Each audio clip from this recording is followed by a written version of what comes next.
there remains a political choice about whether, they've got themselves time to sort it out, whether they want to sort it out. And this remains a risk that either one of the countries like Greece, well, obviously Greece in particular, which is facing retrenchment and austerity, there's still the possibility that they will lose the will to pursue that course, or even to say that they're going to pursue it. I think that's a very real risk over the next year, that the government will fall and there will be no government willing to sign up to the sort of program that they're being obliged to follow. And on the other side, it's still unclear whether Germany, but in fact not just Germany, other central states will be willing to move to the sort of proper banking union, fiscal controls that would make a tighter union work. And Germany is a particularly interesting case because, in a sense, in German debates, there's still a very strong faction which says, well, we should move to a full political union in which, you have one parliament, one government, and we all, complete union.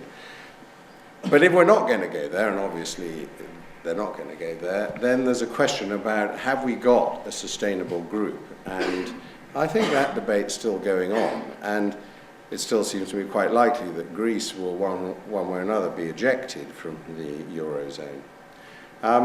That's all on the Eurozone side. There are some parallels going on in other spheres, which we discussed here a little while ago. The Schengen treaties.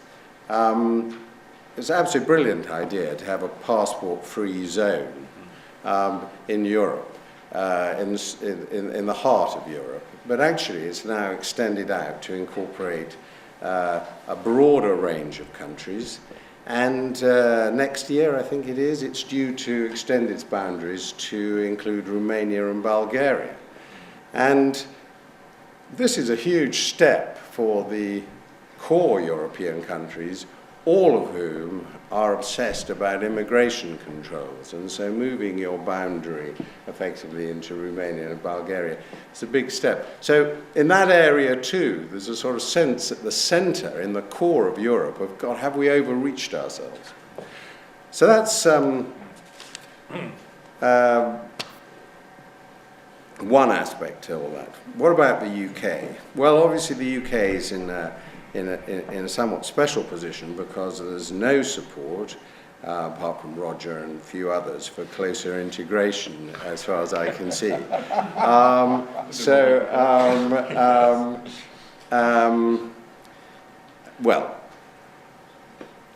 It's pretty clear that we're not in the business of getting into closer integration with Europe, and the whole debate, certainly under this government, is about how far we can sort of step back from it. So we are in an uncomfortable position. We're in the outer tier of a union.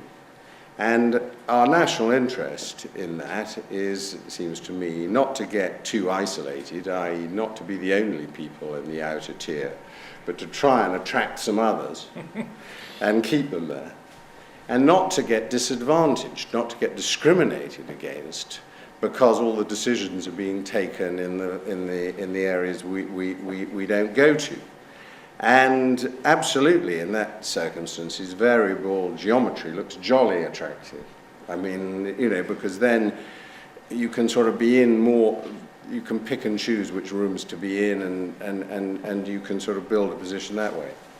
Now, this vulnerability that we may have a qualified majority sitting in a euro area, there is a qualified majority sitting in the euro area with greater powers over legislation, has existed ever since the monetary union was formed.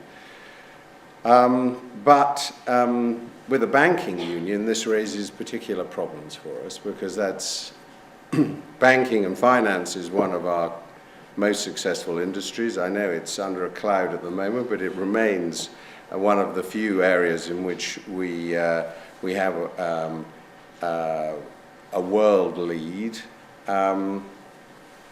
And for the last 35 years, we've pursued something which is very rare in British politics, which is a long-term strategy which has been taken through governments of different parties on this, which has been to promote openness, trade openness, the single market in financial services within Europe, and to try and ensure that Europe follows in its regulatory laws agreements reached in Basel and elsewhere, which include not just Europe, but the United States and Japan. In other words, to try and get Europe to follow the lead of the worldwide regulatory conventions. And this has been hugely successful. Nearly all the legislation in Europe on finance has followed pretty much word for word agreements reached in these global fora, notably the Basel Banking Group and so on. And the single market has developed in financial services, and that has been hugely beneficial to London, which has become the international centre in Europe. Now all of that is obviously quite challenged in a two-tier Europe in which we're in the outer tier and a majority are in the inner tier.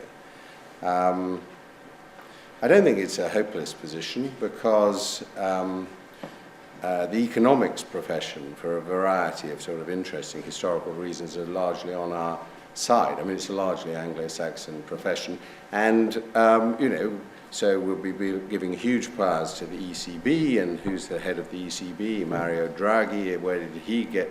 Where did he learn his policy? Well, he went to Harvard and Goldman Sachs. He's famously an Anglophile, keen reader of P.G. Wodehouse. You know, he is not someone who's necessarily going to adopt policies which are discriminatory or which are anti-open or whatever. Nonetheless, it's going to require, and of course we've now imported in a sort of brilliant transfer. We've sort of bought the leader of the Financial Stability Board, which is the body internationally which sets these regulations, in Mark Carney. So I mean, I thought that was a masterstroke. So we're not badly placed. We've got a closer grip, if you like, on the international policy makers, and we have in the ECB and in most central banks in Europe a sympathetic, remarkably sympathetic group. However, it will require tremendous tact and diplomatic skill to prevent ourselves getting isolated and disadvantaged. And I'm obviously delighted to see in recent weeks how tactful and diplomatic we're being in Europe. It's almost enough to sort of make you weep. Anyway, I think I'll stop there.